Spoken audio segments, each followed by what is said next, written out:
The one role Dakota Johnson will always regret. The worst time of my life. They say it's not what happens to you that's important but how you react to it, and Dakota Johnson certainly had some reacting to do in the aftermath of Madam Web. The Marvel movie that was so universally hated that it went down as one of the poorest major films in recent memory and swept up Golden Raspberry Awards by the fistful. It was such an enormous flop that it had the potential to do serious, lasting damage too. Johnson's career, which had started to take off and had survived the panning that the last couple of films in the hearty sex drama 50 Shades of Grey series got, something of an achievement in itself, obviously. Johnson doesn't have the same kind of worries most of us do, given she's the daughter of Miami Vice star Don Johnson and actor Melanie Griffiths, but presumably, had things gone properly south, it would have upset her for a couple of days at least.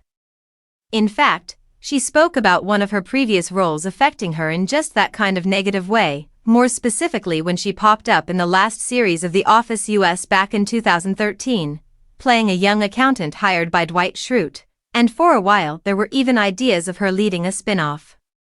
Johnson was a big fan of the Steve Carell starring hit and was particularly excited to get a call from the producers, but sadly things didn't quite pan out the way she had hoped.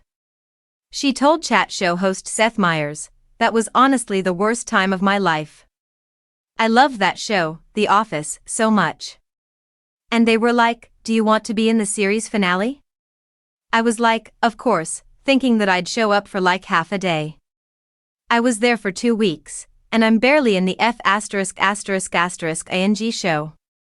It didn't seem to worry her too unduly, however, as she landed the lead in 50 Shades barely a year later, again earning some Golden Raspberry noms, and popped up alongside Johnny Depp in the mob movie Black Mass in 2015.